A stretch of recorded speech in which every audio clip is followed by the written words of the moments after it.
कक्षा 7 के सभी विद्यार्थियों, देखिए आज की इस क्लास के अंतर्गत मैं आपको ए ग्रेड अभ्यास पुस्तिका गणित का जो भाग 1 है, ठीक है, इसका अध्याय 5 समांतरण और प्रतिच्छेदी रेखाएं, इसके प्रश्न मैं आपको समझाने वाली हूँ प्रॉपर सॉल्यूशन के साथ में। ठीक है, सॉल्यूशन की आपको दिक्कत नहीं रहेगी, पूरा सॉल्यूशन रहेगा A to Z। तो चलिए बिना किसी डाउट के वीडियो को हम शुरू करते हैं। ठीक है, तो देखिए पहला प्रश्न दिया है कि दो रेखाओं के एक दूसरे को प्रतिच्छेद करने से बने आसन कोणों का योग सदैव होता है। तो कितना रहेगा? 180 डिग्री का। ठीक है, कितना रहेगा? 180 डिग्री का। दूसरा है दो रेखाएं समांतर है या नहीं, इसे निर्धारित करने के लिए हम जिस अवधारणा का उपयोग करते हैं वहाँ है, तो वह कौन सी अवधारणा है? तो वह है तिर्यक रेखा। ठीक है, दो रेखाएं समांतर है या नहीं, इसे निर्धारित करने के लिए हम किस अवधारणा का उपयोग करेंगे? तो तिर्यक रेखा। ठीक है, चलिए तीसरा है कि जब रेखाओं के एक युग्म पर एक तिर्यक रेखा द्वारा बनाए गए संगत कोण एक दूसरे के बराबर होते हैं तो रेखाओं का युग्म एक दूसरे के समांतर होता है। तो कैसा होता है? सदैव। ठीक है, चौथा प्रश्न है दो सीधी रेखाएं अधिकतम कितने बिंदु पर प्रतिच्छेद कर सकते हैं? दो सीधी रेखाएं अधिकतम कितने बिंदु पर प्रतिच्छेद करेगी? तो केवल एक बिंदु पर। कितने? एक बिंदु पर। ठीक है, तो इसका आंसर है आपका ए। पांचवा है दो लंबवत रेखाओं के एक युग्म में रेखा एक दूसरे को किस कोण पर प्रतिच्छेद करती है, वह कोण होता है? तो यह इसका आंसर है समकोण। ठीक है, क्या आएगा इसमें? समकोण आएगा। ठीक है, चलिए हो गया। चलिए अगला प्रश्न है हमारा कि दी गई आकृति से कोण डी का ऊर्ध्वाधर सम्मुख कोण कौन सा है? ठीक है, तो इसका आंसर है कोण ए है। चलिए सातवां है जब भी दो समांतर रेखाओं को एक तिर्यक रेखा प्रतिच्छेद करती है तो खालिस्तान कोण होते हैं। तो कितने रहेंगे? एक संगत। ठीक है, संगत। ठीक है,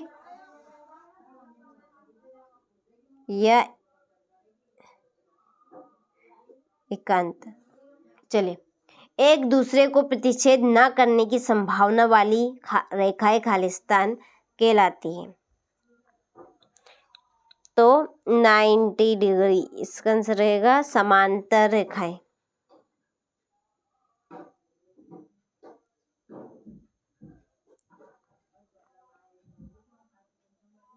ठीक, कागज की आयताकार शीट के आसन किनारे एक बिंदु पर मिलते हैं, उन किनारों के मिलने से बनने वाला कोण खालिस्तान अंश माप वाला होता है, 90 अंश का।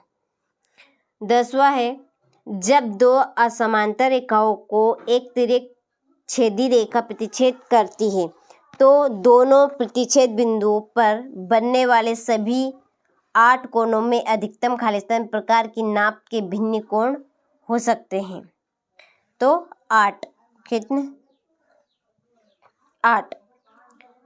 दो समांतर रेखाओं को एक तिर्यक छेदी रेखा प्रतिच्छेद करती है तो तिर्यक छेदी रेखा के एक ही और के आंतरिक कोणों का योग हमेशा खालिस्तान अंश होता है, 180। ठीक है, और 12वां प्रश्न का जो आंसर बनेगा ना वो आपका रहेगा इसका आंसर रहेगा आपका 50 डिग्री। ठीक है, चलिए हो गया। स्क्रीनशॉट आप ले लीजिए अच्छे से। इसके बाद में है क्वेश्चन नंबर 13। चलिए तो इसका आंसर हम देखते हैं। देखिए 13वां प्रश्न है, क्या दो सीधी रेखाएं एक से अधिक बिंदु पर प्रतिच्छेद कर सकती हैं? तो इसका आंसर है नहीं। दो सीधी रेखाएं एक से अधिक बिंदु पर प्रतिच्छेद नहीं कर सकती। यदि वे दो बिंदुओं पर प्रतिच्छेद करें तो वो एक ही रेखा हो जाएगी, यह संभव नहीं है। ठीक है, चलिए 14वां प्रश्न है कि किसी रैखिक युग्म का एक कोण 60 डिग्री है तो उस रैखिक युग्म के दूसरे कोण का अंश माप क्या होगा? तो इसका आंसर लिखिएगा कि रैखिक युग्म के दो कोणों का योग 180 डिग्री होता है। ठीक है, तो एक कोण का योग कितना होगा? 60, दूसरा कोण 180 माइनस 60 यानी कि 120 डिग्री का। तो दूसरे कोण का अंश माप कितना रहेगा? 120 डिग्री। ठीक है, चलिए आगे है 15वां, नीचे दी गई आकृति में अंतः एकांतर कोणों को अलग अलग रंगों से छायांकित कीजिए। ठीक है, तो ये इस तरह से छायांकित यानी कि भरना है, इनको क्या करना है? भरना है। ठीक है, अंतः एकांतर कोण वे कोण होते हैं जो दोनों समांतर रेखाओं के बीच में होते हैं। ठीक है, और छेदक रेखा के विपरीत दिशाओं में होते हैं। तो अतः एकांतर कोणों के युग्म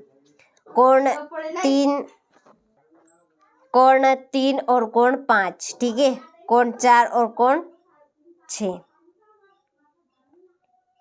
चलिए 16वां प्रश्न यहाँ पे दिया है। ठीक है, देख लीजिएगा, आप पढ़ लीजिएगा इनको। ठीक है, बहुत सरल है, सिंपल। ये आपका 18वां प्रश्न। 19वां। ठीक है, ये आपका 21वां प्रश्न। ये है 22वां और 23, 24। ठीक है,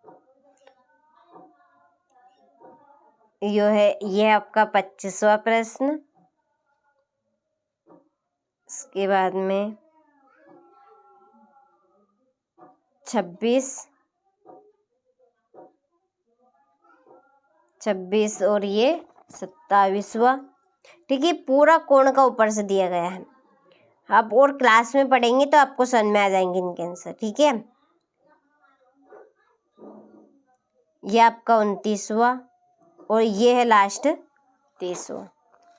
ठीक है, चलिए तो आपने सारे प्रश्नों के अच्छे से स्क्रीनशॉट ले लिए होंगे। ठीक है, इनको आपको कंप्लीट भी करना है। देखिए कौन है ये आपके, तो इनको ध्यान से देख लीजिएगा आप।